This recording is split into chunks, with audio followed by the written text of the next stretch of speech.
तो अध्याय 1 है रसायन विज्ञान की कुछ मूल अवधारणाएं, है ना, 11th केमिस्ट्री का। तो वार्षिक परीक्षा में जो इम्पोर्टेंट है उसका डिस्कशन करेंगे, बाकी हम छोड़ देंगे, ठीक है। और यदि इनका क्वेश्चन बैंक चाहिए तो वो एलके फिजिक्स ऐप में पड़े हैं। तो चलिए इसका पहला प्रश्न देखते हैं। सही विकल्प चुनकर लिखिए, है ना। तो पहला प्रश्न आपको दिखाई दे रहा होगा, 2 ग्राम हाइड्रोजन गैस का एनटीपी पर आयतन होता है। तो किसी भी गैस का 1 मोल गैस का आयतन कितना होता है? 22.4 लीटर। ठीक है, लेकिन कैसे पता करें कि ये 1 मोल गैस है?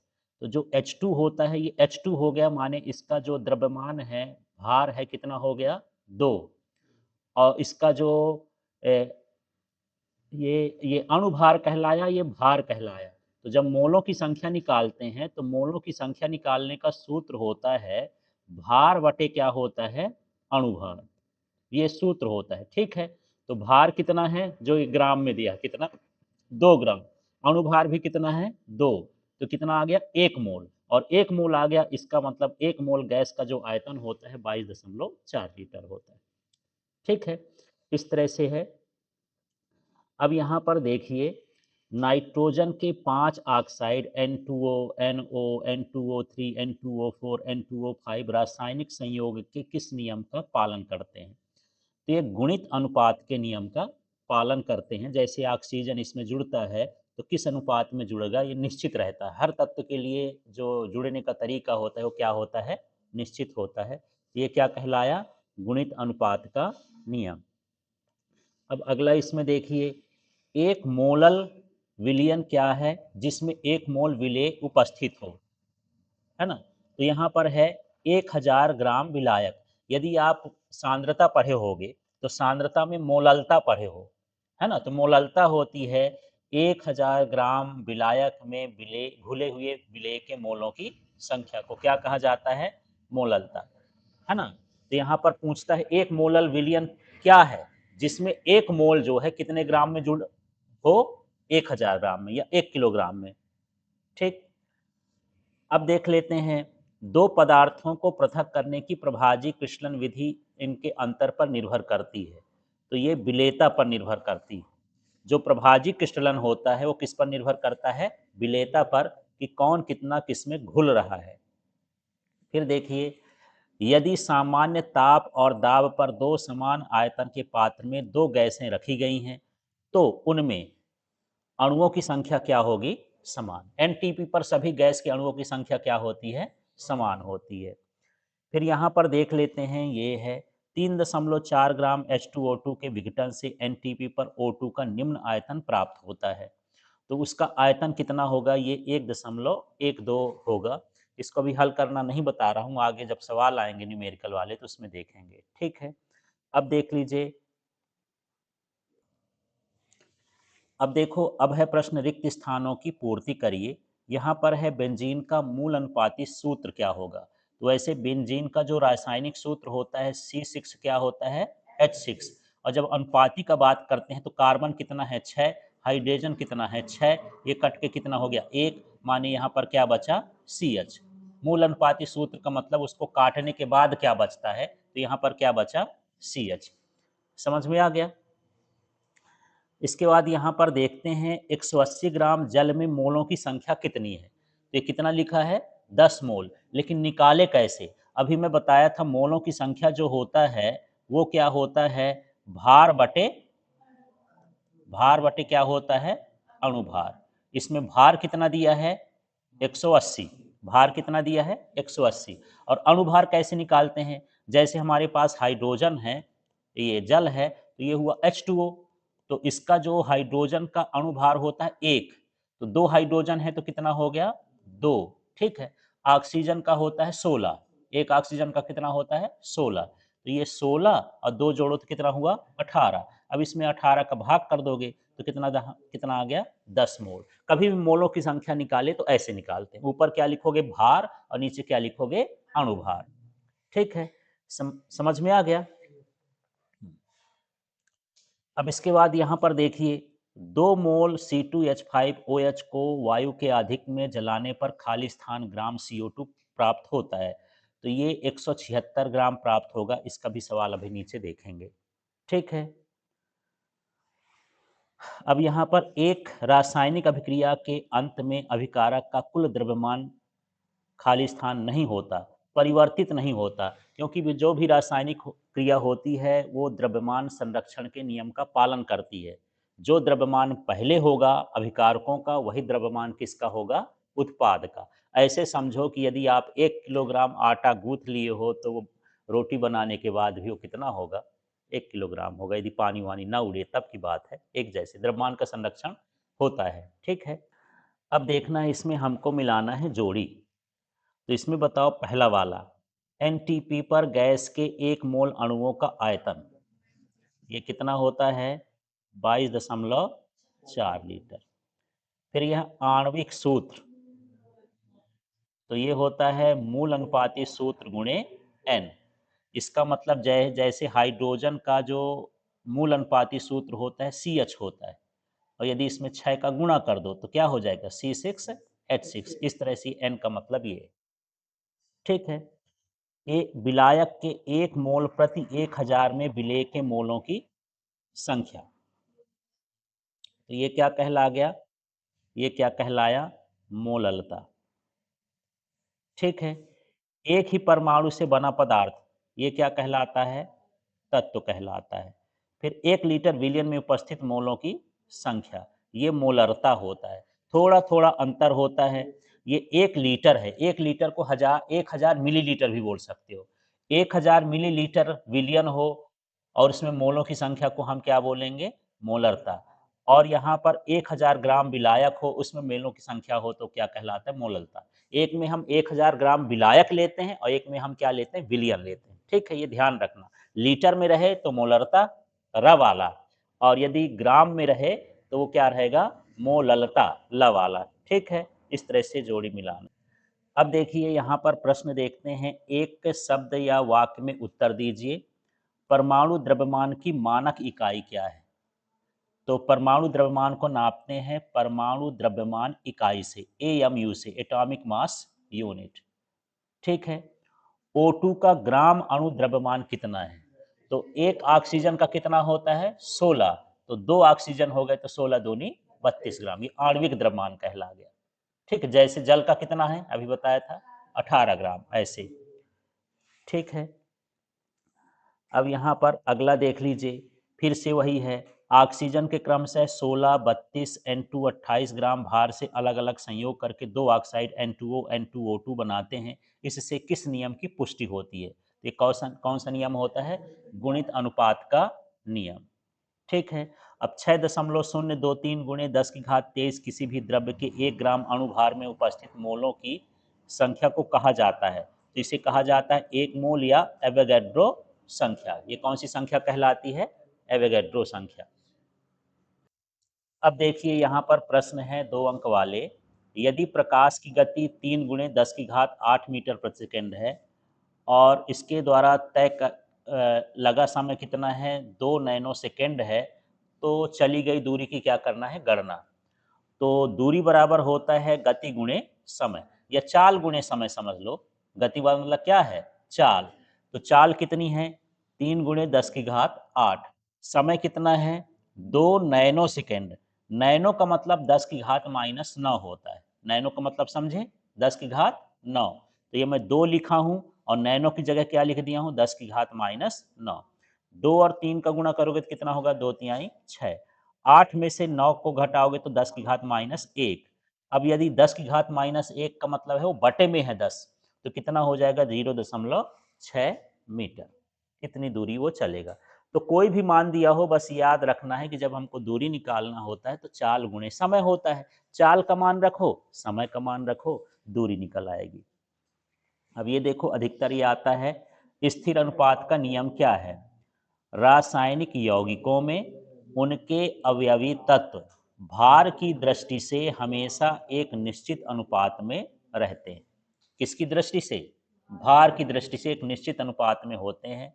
जैसे देखो, जल के प्रत्येक नमूने में हाइड्रोजन और ऑक्सीजन द्रव्यमान के अनुसार 2 और 16 रहता है। जैसे देखो H2O है, तो हाइड्रोजन कितने हो गए? 2, इसका 2 भार है, और ऑक्सीजन का भार कितना है? 16, तो 2 16 हो गया। यदि मैं इनको दोनों से काट दूं तो क्या आ जाएगा? 1:8। तो इस तरह से ये इनका अनुपात कहीं भी जल हो, इनमें अनुपात हमेशा हाइड्रोजन ऑक्सीजन के बाद स्थिर रहता, फिक्स रहता है। ठीक है, भार के अनुसार। अब यहाँ देखिए, ये है सीमांत अभिकर्मक। संतुलित समीकरण में जो क्रिया कारक कम मात्रा में उपस्थित रहता है वह पहले समाप्त हो जाता है। ऐसे क्रिया कारक को सीमांत अभिकर्मक कहते हैं, क्योंकि वह उत्पाद की मात्रा को सीमित कर देता है। जैसे मान लो आप रोटी सब्जी खा रहे हो, ठीक है, लेकिन उसमें आपके पास रोटी कम हो और खत्म हो जाए खाते खाते, तब तुम सब्जी खा लोगे क्या? नहीं खाओगे। बस यही हाल है कि यदि कोई क्रिया कर रहा है और क्रिया कारक में जिसका मान कैसा हो, कम हो, वो क्रिया को क्या कर देता है? सीमित। उसके आगे फिर क्रिया ना बढ़ेगी, है ना? तो ऐसे को हम क्या बोलते हैं? सीमांत कारक। तो जो भी क्रिया कारक होता है, यदि कम मात्रा में उपस्थित होता है तो उस क्रिया को रोक देता है, सीमित कर देता है, उसे हम क्या कहते हैं? सीमांत। अब बताओ मोल क्या है, स्पष्ट करिए। तो देखिए, कार्बन 12 के 12 ग्राम में उपस्थित परमाणुओं की संख्या को क्या कहा जाता है? मोल। और इसका मान होता है 6.023 गुणे 10 की घात 23, माने 1 ग्राम में इतने क्या होते हैं? अणुओं की संख्या होती है। अब देखिए प्रश्न है, मूलानुपाती सूत्र क्या है? वह सूत्र जो किसी यौगिक के अणु में विद्यमान विभिन्न तत्वों के परमाणुओं को सरल अनुपात में दर्शाता है, मूल अनुपाती सूत्र कहलाता है। जैसे देखो, ये है एस्टिक अम्ल। एस्टिक अम्ल का सूत्र होता है CH3COH। अब इसमें हम ये देखेंगे कि कार्बन कितने हैं? 2, हाइड्रोजन कितने हैं? 3 और 1 4, ऑक्सीजन कितने हैं? 2, तो C2H42 हो गया। अब इसको हम 2 से काट सकते हैं ना? तो इसको 2 से काटेंगे तो क्या हो जाएगा? C। इसको 2 से काटेंगे तो क्या होगा? 2। इसको 2 से काटेंगे तो ये कितना हुआ? O। तो अनुपात कितना हो गया? C का अनुपात 1, हाइड्रोजन का अनुपात कितना हो गया? 2, और इसका क्या हो गया? 1। तो यहाँ से इस सूत्र से बताओ कि किसी यौगिक में उपस्थित, इसको क्या बोलोगे? किसी यौगिक में उपस्थित विभिन्न तत्व या परमाणु एक सरल अनुपात में होते हैं, तो हम इसे क्या कहते हैं? मूल अनुपाती सूत्र। तो बोलो इसको क्या बोलोगे? इस हाँ, वह सूत्र जिसमें वह हाँ, किसी भी वह सूत्र जिसमें यौगिक के परमाणु या तत्व सरल अनुपात में हो, उसे क्या कहेंगे? मूल अनुपाती सूत्र। चलो अब अगला प्रश्न देखते हैं। शर्करा की सांद्रता मोल लीटर में क्या होगी यदि 20 ग्राम को पर्याप्त मात्रा में जल में घोलकर अंतिम आयतन 2 लीटर बनाया जाता है? तो देख लेते हैं पहले, शर्करा का जो सूत्र होता है C12H22O11 होता है। इसका अणुभार करते हैं, तो C कितने हैं यहाँ पर? 12। इसकी संख्या लिखे, और कार्बन का जो भार होता है वो भी कितना होता है? 12। तो 12 गुणे 12 हो गया। समझ में आया? फिर ये हाइड्रोजन है, तो हाइड्रोजन का, एक हाइड्रोजन का भार कितना होता है? 1। इसमें कितने हाइड्रोजन है? 22। तो गुणे 22 हो गया। ठीक है। फिर यहाँ ऑक्सीजन का, एक ऑक्सीजन का भार कितना होता है? 16, और इसमें कितने ऑक्सीजन है? 11। तो इस तरह से हम सब इसको पूरे निकालेंगे तो अणुओं की संख्या गुणा करके जोड़ेंगे तो कितना हो जाएगा? 342, है ना? अब हमको इसकी मोलरता ज्ञात करना है। क्या ज्ञात करना है? मोलरता। मोलर सांद्रता का मतलब क्या है? मोलरता। तो मोलरता का सूत्र होता है कि ये W इसमें हो गया और बटे में MB, माने मोलों की संख्या निकालनी है। मोलों की संख्या होता है भार बटे अणुभार। तो W का मतलब वेट होता है, और MB का मतलब होता है मॉलिक्यूलर वेट। इसलिए W/N, और यहाँ पर क्या है? उसमें लीटर में आयतन। तो ये 20/342 गुणे कितना हो गया? 2। अब इसको काटोगे तो ये कितना हो जाएगा? ये 10 हो जाएगा। अब इसमें और भी इसको काट करके कट जाए तो भाग करोगे तो 0.0292 इसका क्या हो गया? मोलर सांद्रता हो गया। इस तरह से हमको सांद्रता निकालना है। निम्न में कितने सार्थक अंक हैं? तो बताओ इसमें कितने हैं? उधर के शून्य यार नहीं किए जाते हैं।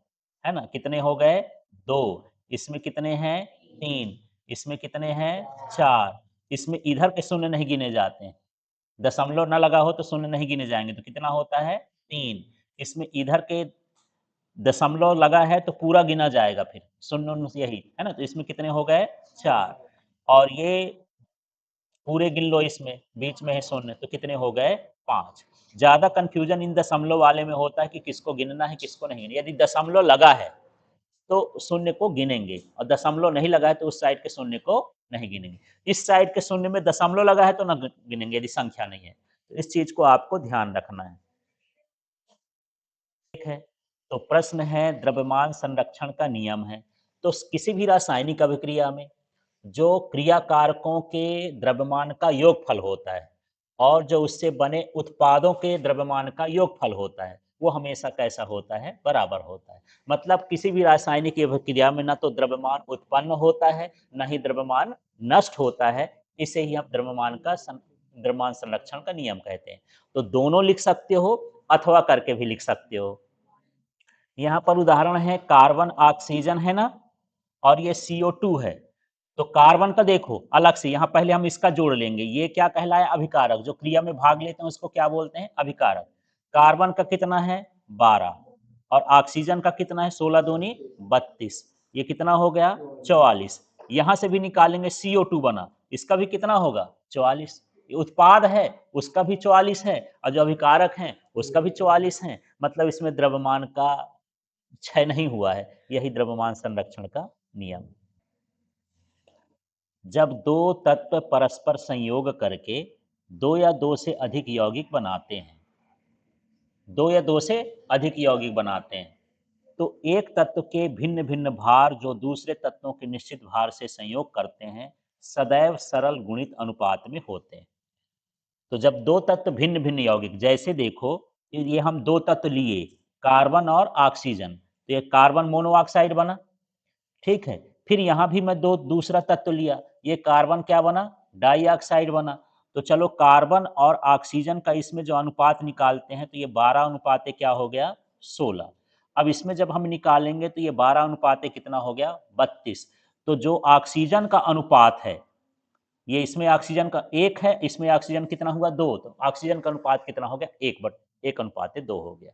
तो यहाँ पर यही समझना है, यदि दो या दो से अधिक तत्व आपस में संयोग करते हैं, है ना, तो यहाँ पर जो संयोग करता है जो तत्व, उसका भार जो है निश्चित अनुपात में होता है। जैसे इन दोनों में कौन संयोग करता है, ऑक्सीजन। अभी हम एक उदाहरण देख रहे थे, एक देख रहे थे ये क्या N2O, फिर देख रहे थे NO, फिर ये N2O3 और N2O5, इस तरह का देख रहे थे ना।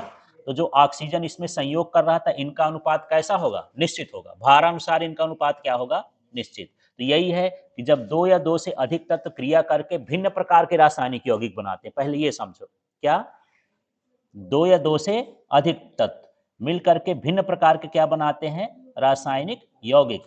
तो उसमें जो मिलने वाला तत्व है, जो क्रिया करने वाला तत्व है, निश्चित भार अनुपात में होता है। यही गुणित अनुपात का नियम है। हम्म, तो 4 अंक के प्रश्न अब देख लेते हैं। इसमें है डाल्टन के परमाणु सिद्धांत का आधुनिक स्वरूप संक्षिप्त में समझाइए। ठीक है, तो क्या है वह, डाल्टन क्या कहता है, परमाणु अविभाज्य कण नहीं है, परमाणु का विखंडन संभव है। डाल्टन कहता था कि सबसे छोटा कण क्या होता है, परमाणु होता है, जिसे विभाजित नहीं किया जा सकता। अब नए जमाने का डाल्टन आया, है ना, वो बोलता है विभाजित कर सकते हैं, इलेक्ट्रॉन प्रोटॉन जो उसके भीतर उनको भी तोड़ सकते हैं, इसलिए उसका खंडन हो रहा है अब यहाँ पर। ठीक है, तो ये आधुनिक परमाणु सिद्धांत है, इसको क्या बोलेंगे, हाँ, डाल्टन का आधुनिक परमाणु। परमाणु रासायनिक अभिक्रिया में भाग लेने वाला कैसा कण होता है, सूक्ष्मतम कण होता है। डाल्टन के अनुसार एक ही तत्व के समस्त परमाणु एक समान होते हैं, किंतु अब ऐसे परमाणु भी ज्ञात है जिनके रासायनिक गुण समान होते हैं, किंतु भार कैसा होता है, भिन्न भिन्न होता है। डाल्टन ये कहता था कि किसी भी पदार्थ के सारे परमाणु कैसे होते हैं, एक समान होते हैं, रासायनिक गुण समान होते हैं, लेकिन अब ऐसा नहीं है। अब नए जमाने में उनका रासायनिक गुण और आकार वाकार क्या हो सकता सकता है? हाँ, भिन्न हो सकता है। एक ही परमाणु में भिन्न-भिन्न तरह के हो सकते हैं। ठीक है। डाल्टन के अनुसार भिन्न-भिन्न तत्वों के परमाणु भार भिन्न-भिन्न होते हैं, परंतु समभारी की खोज से स्पष्ट हो गया कि भिन्न-भिन्न तत्वों के परमाणुओं का परमाणु भार क्या हो सकता है? समान हो सकता है। उनका ये था कि जो परमाणु भार यदि पदार्थ अलग है, तो परमाणु भार भी क्या होगा? अलग। अब नया थ्योरी ये कहता है कि एक ही पदार्थ का परमाणु भार क्या हो सकता है? भिन्न-भिन्न। जैसे हाइड्रोजन के 3 जो वो समभारी होते हैं, जैसे मान के चलो, समभारी को मैं यहाँ पर लिख देता हूँ। आर्गन, है ना, 18 और 20 होता है। कैल्शियम यहाँ 20, ओ सॉरी, यहाँ 40 होता है, और ये भी कितना होता है? 40। अब ये 2 भिन्न तत्व हैं, लेकिन इनका परमाणु भार कैसा हो गया? समान हो गया। माने 2 भिन्न तत्वों का भी परमाणु भार कैसा हो सकता है? समान हो सकता है, ऐसा। आधुनिक अनुसंधानों से स्पष्ट है कि परमाणु के द्रव्यमान को ऊर्जा के रूप में परिवर्तित किया जा सकता है। एक सूत्र होता है E इक्वल टू mc², मतलब यहाँ पर द्रव्यमान को किस में बदला जा सकता है? ऊर्जा में बदला जा सकता है। ठीक है। अन्य अणुभार वाले कार्बनिक यौगिकों को अणुओं में परमाणुओं की संख्या को सरल अनुपात में हो, ये जरूरी नहीं है। अब सरल अनुपात का नियम था, दिया था कि जब परमाणु अणु संयोग करते हैं तो हमेशा कैसे करते हैं? सरल अनुपात। अब आजकल ऐसे भी के दशमलव में अनुपात हो जाता है। एक पहला अनुपात 1 है, दूसरा 1.35 है। सरल अनुपात कहाँ से हो गया? ठीक है, इस तरह से हो गया। तो कुछ तत्व ऐसे भी ज्ञात हो गए हैं। तो अगला प्रश्न है, अणु और परमाणु में क्या लिखना है? अंतर लिखना है। ठीक है। दोनों छोटे हैं, एक बड़ा भाई है, एक छोटा भाई है ना? देखते हैं। अणु क्या है? यह द्रव्य का सूक्ष्मतम कण है जो स्वतंत्र अवस्था में रहता है ना? जैसे H2 है, O2 है। O अकेला नहीं रह सकता, H अकेला नहीं रह सकता। ये क्या कहलाते हैं? परमाणु कहला गए, जो अकेला नहीं रह सकते। ठीक है। और जो अकेला हो जाए वो क्या कहला गया? अणु कहला गया। यह किसी तत्व का भी सूक्ष्मतम कण है जो स्वतंत्र अवस्था में नहीं रह सकता है। ठीक है। अब देखो, यह रासायनिक अभिक्रिया में भाग नहीं लेता है, यह रासायनिक अभिक्रिया में भाग लेता है। अणु ही भाग लेते हैं। जैसे मैं क्रिया कराऊं H2O2, तो पहले H अलग अलग होगा, O भी क्या होगा? अलग अलग होगा, फिर इसके बाद क्रिया करेंगे। H2 क्या है? अणु। O2 भी क्या है? अणु। पर जब रासायनिक क्रिया कराएंगे तो ऐसे नहीं कि H2O2 से मिल गया, गलत। H अलग होगा और O अलग होगा, फिर वो मिलेंगे, तब बनाएंगे H2। ठीक है, ऐसा होता है। जैसे मान के चलो, ऐसा समझ लो कि यहाँ पर मैं एक क्रिया लिख देता हूँ। H2 क्या है? अणु। O2 क्या है? अणु। ये क्या बनाएगा? H2O। तो क्या अणुओं का संयोग है ये? नहीं, ये किसका संयोग है? परमाणुओं का। पहले H क्या होगा? अलग, ऐसा। O भी क्या होगा? अलग। ये क्या बनेंगे? अणु से क्या बनेंगे? परमाणु। फिर एक ठो HY जाएगा इसके पास, बोला भाई आप तुम हमारे साथ मिलो यार, एक ऑक्सीजन, ऐसे एक ऑक्सीजन को आउट ऑफ कंट्री कर देते हैं। ठीक है। देखो, यह रासायनिक अभिक्रिया में प्राय परमाणु विभाजित हो जाता है। जैसे यहाँ विभाजक बन रहा है ना, H2 का क्या हो जाएगा? HH। O2 का क्या हो जाएगा? O। रासायनिक क्रिया में क्या होता है? विभाजित। यह रासायनिक क्रिया में विभाजित नहीं होता। यह एक या एक से अधिक परमाणुओं से मिलकर के बना होता है। अणु जो है किससे मिलकर बनता है? परमाणु से। एक परमाणु भी हो सकता है तो अणु कहलाता है। जैसे मान लो आर्गन है, अब ये खुद स्वतंत्र है, ये अणु भी है और परमाणु भी है, दोनों है। ठीक है। और जो H2 है, ये क्या है? सिर्फ अणु है। तो ये एक भी हो सकता है, एक परमाणु वाला भी अणु हो सकता है, और एक से अधिक परमाणु वाला भी अणु हो सकता है। यह रासायनिक क्रिया में भाग लेने वाले तत्व का सूक्ष्मतम कण होता है। अब देखो, अगला प्रश्न है, रासायनिक समीकरण क्या है? परीक्षा में इतना भी आ सकता है। इसके आगे और हो सकता है, इसकी सीमाएं क्या है? अलग से पूछ सकता है कि रासायनिक समीकरण की सीमाएं क्या है। उसे और अधिक सूचनाप्रद किस प्रकार बनाया जा सकता है? रासायनिक समीकरणों को संतुलित करना क्यों आवश्यक है? ऐसे छोटे प्रश्न भी आ सकते हैं, इसको मिलाकर के बड़ा प्रश्न भी आ सकता है। तो देखो, रासायनिक अभिक्रिया क्या है किसी रासायनिक अभिक्रिया में अभिकारकों तथा बनने वाले उत्पादों को रासायनिक सूत्रों द्वारा समीकरण के रूप में दर्शाने की विधि रासायनिक समीकरण कहलाती है। तो कोई भी रासायनिक अभिक्रिया हो, उसमें दो चीज होती है। क्या होता है? अभिकारक, और दूसरा क्या होता है? उत्पाद। जो क्रिया में भाग लेता है वो अभिकारक, और जो उस क्रिया में भाग लेने के बाद जो बनता है वो क्या कहलाया? उत्पाद कहलाया। तो किसी भी क्रिया में कितनी चीजें होंगी? दो। कौन कौन सी? अभिकारक और क्या हो गया? उत्पाद। इनको हम किससे व्यक्त करेंगे? रासायनिक सूत्र से, और इसको समीकरण के रूप में दर्शाएंगे। समीकरण का मतलब होता है बीच में बराबर का चिन्ह लगा देना। यदि बराबर का चिन्ह लगा के या तीर का चिन्ह लगा के व्यक्त कर दिए तो क्या हो गया? समीकरण। जो दोनों चीजों को समान बताए उसे हम क्या कहते हैं? समीकरण। जब आप बाजार जाते हो, बोलो भैया शक्कर तौला दो, एक तरफ 1 किलो का वाट रखता है, एक तरफ शक्कर रखता है, जब दोनों का मान बराबर हो जाता है तो क्या हो गया? समीकरण हो गया कि 1 किलो यहाँ है और 1 किलो शक्कर भी है। तो ऐसे को हम क्या बोलते हैं? समीकरण। तो समीकरण के बीच में कहे का चिन्ह लगता है? बराबर का। तो अभिकारकों और उत्पादों को किस में बताना है? रासायनिक सूत्र में। और उसको किस में व्यक्त करना है? समीकरण के रूप में। या तीर लगा करके व्यक्त करते हैं तो इसे हम क्या कहते हैं? रासायनिक समीकरण। अब देखते हैं इसकी सीमाएं। सीमाएं का मतलब कमियां हैं, कितनी क्षमता है, कितना तक ये सही है। तो देखो, इससे रासायनिक समीकरण से निम्न जानकारी प्राप्त नहीं होती। माने कोई रासायनिक समीकरण पूरा परफेक्ट नहीं है कि सारा कुछ उसके बारे में जान जाओ। ठीक है, जैसे आप मुझे देखो तो बाहर से देख करके तुम अंदर की बातों को नहीं जान सकते हो। जब जानोगे तो संत हो जाओगे, बताना फिर। ठीक है। तो यहाँ पर देखना, अभिकारकों तथा उत्पादों की भौतिक अवस्था को हमको पता नहीं चलता है रासायनिक क्रिया से। ठीक है। अभिकारकों तथा उत्पादों का सांद्रण का पता नहीं चलता है। ठीक है। यह रासायनिक अभिक्रिया की परिस्थितियां जैसे ताप, दाब, उत्प्रेरक आदि की जानकारी नहीं देता है।